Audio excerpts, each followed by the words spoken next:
Hi, I'm John Boccardi reporting for the W with an update on the murder of Westlake High School teacher Mr. Vincent Iovane. He was found dead in the DARE office on Monday, May 13th at 6:30 a.m. by guidance counselor Nick DiPaolo, and he also made the 911 call. Dirt from Laterza's home, as well as a pen with Iovane's blood, was found at the scene of the murder. This kind of pen can only be found in English teacher Mr. Laterza's room. The FBI discovered that Laterza asked Iovane for input on a manuscript, which Iovane then stole from him, claiming as his own. The FBI uncovered a series of emails indicating that Laterza begged Iovane to return the stolen manuscript, which he refused. In an agitated state, Laterza stabbed Iovane with the pen in the basement of Westlake High School. The FBI obtained a warrant for the arrest of Mr. Laterza on June 4th, and after intense interrogation, eventually arrested him. Here's Joe Ragusa from the W with FBI agents Christopher Alberti, James Stutz, and Alyssa Bange, who held a press conference on June 6th to discuss the details of the murder. Here we have three detectives from Westlake High School talking about Iovane's murder in the DARE room office. How did you figure out who murdered Iovane? Well, there was many suspects involved in the case involving Mr. Iovane. However, there was certain pieces of evidence that led us directly to Mr. Laterza being the culprit. The device used to kill Mr. Iovane, which was the green pen, there was a bowl of green pens in Mr. Laterza's room, and the pen also had his fingerprints on it. What kinds of evidence did you collect that pointed to Laterza?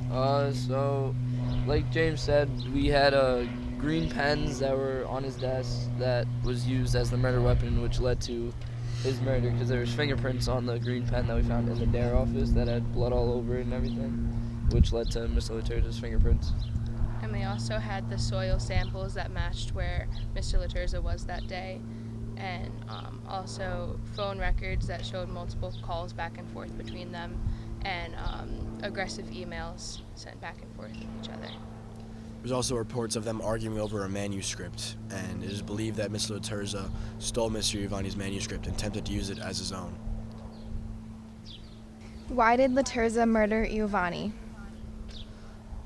Like I said, Mr. Laterza had seen Mr. Iovane's manuscript, and he tried to steal it off him and use it as his own to try to make profit off of it.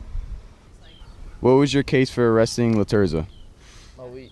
We interviewed other suspects, trying to get them to say if they heard anything about Mr. Laterza and how his interactions with Mr. Iovane was, and see if they would say anything leading to helping us find out that Mr. Laterza murdered Mr. Iovane. What was the connection between Iovane and Laterza? Okay, so they were colleagues. They're both English teachers. They're pretty close. However, they've been fighting as of late, and it was probably over the manuscript. Possibly. Is there anyone else tied to this murder? Possibly. We have reason to believe Miss Newell might be involved. We recently discovered that her and Mr. Iovane were running an illegal art selling business, and they were recently, leading up to the murder, they were arguing about money, and things got pretty heated between them. And Miss Newell and Mr. Laterza are good friends, so we have reason to believe that they might be connected. Breaking news update. A twist on the Iovane murder case. It has been discovered that Mary Newell, physics teacher at Westlake High School, was working with Iovane in the art forgery business. Newell secured forged copies of famous paintings that Iovane was selling, and they were splitting the profits 50-50. Newell got fed up with sharing profits, and she confronted Iovane about wanting a bigger share. Iovane refused, and they got into an argument Wednesday after school. Biology teacher Sky Smith overheard this argument and approached Newell on asking to be in the cut on the deal for return of his silence. She refused him. Although not responsible for Iovane's death, she will be charged with art forgery this week. This has been John Boccardi from the W. Here at Westlake, our hearts go out to Mr. Iovane and his family. May justice be served. Back to you in the studio.